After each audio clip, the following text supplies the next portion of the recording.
Good morning. Today's message is whether you think you can or think you can't, you're right. I've always loved this message of positive reinforcement.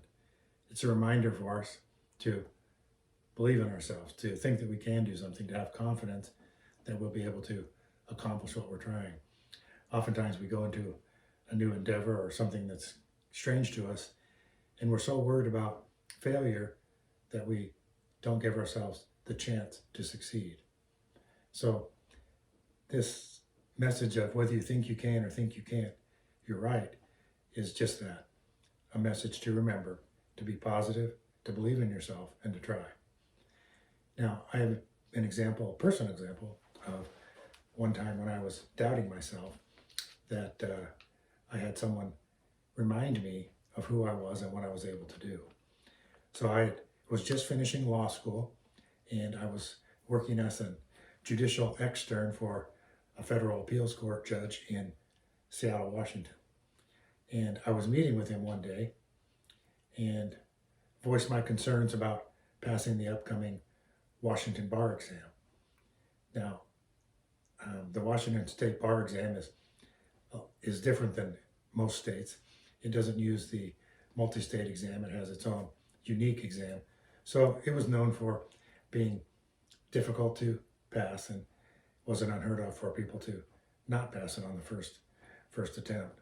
So I was concerned about that, and as I met with Judge Wright, I voiced my concern, and he, in his normal, quiet, measured way, said, "Well, Steve, how many tests have you failed in your life?" And I thought quickly and said, "Well, I don't remember failing any tests." And he said something that always stuck with me. He said, "Why would this test be any different?" And it kind of took me aback. I was a little bit unsure what to say. I think I mumbled something like, "Okay, I feel better. I'll do my best," or whatever. But I thought about it afterwards, and what he was telling me was, if I do what I had done up until that time in preparing for a test, studying for a test, and doing the things I normally did, well, chances are I would be okay taking the bar exam. In other words, I would pass the test. I thought about that and thought, that's something I can use, something I can take with me. It was having to do with my attitude, positive or negative, about whether I could do something. I appreciate that gift that Judge Wright gave to me that day. He was a great mentor to me. I appreciated all that he taught me. But on that one occasion, that special gift he gave me, I've shared with many people since. The same type of message, the same positive reinforcement, and I'm grateful for that chance.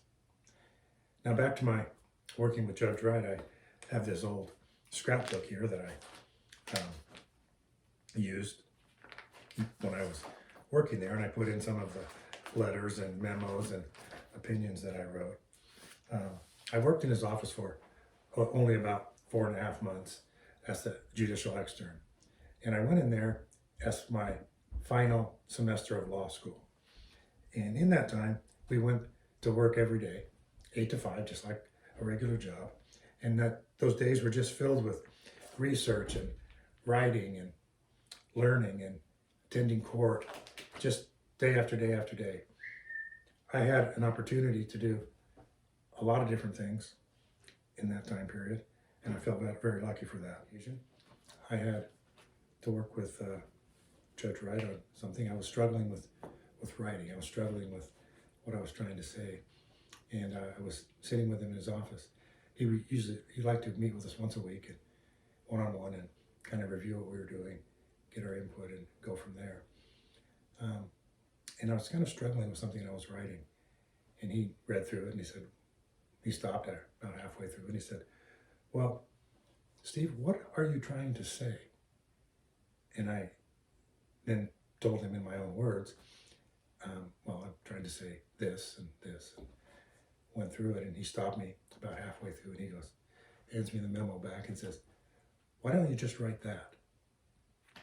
It was kind of a take on, keep it simple.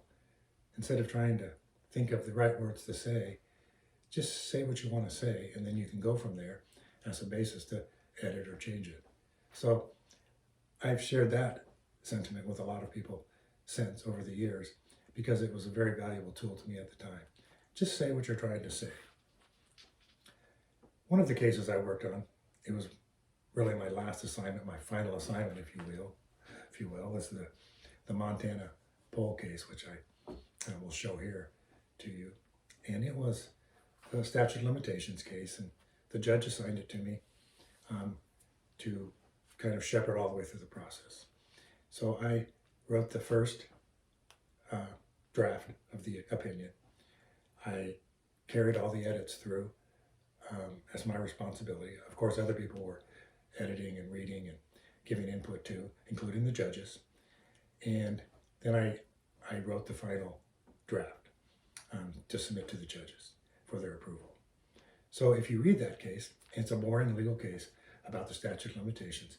It's not very long, but if you read that opinion, you'll see some of Papa Steve in there, some of my thought processes, some of how I approach legal reasoning, and some of how I approach coming to conclusions. So there's a little bit of me in there that still survives all of the edits and all of the changes. Now, I don't know what you guys think about the future. I know you may decide to go to college, you may not decide to go to college. Hopefully you do. If you decide to be a lawyer, I think you would all be successful at that. I know Evie has mentioned a few times that might be something she could pursue. Absolutely. You all are smart enough to do it, capable enough to do it, and you have the drive to be able to get through law school. It takes time. It takes a lot of writing. Better be prepared to write. A lot of research and writing. Not as glamorous as it seems on TV sometimes, but it's a worthwhile thing to do. I only practiced law full-time for 8 years. And in that time, I did the preparation that I needed to go on to other things and other parts of my career. And I think the legal preparation was the most valuable that I had. So there's that, something you can try perhaps when you get older, and hopefully some of you will see that as a valuable profession. Well, that's my short story on law and law school and the things I learned from Judge Wright, a great man and a great mentor who really reinforced the idea that whether you think you can or think you can't, you're right. This is Papa Steve's Workshop, and I'm Papa Steve.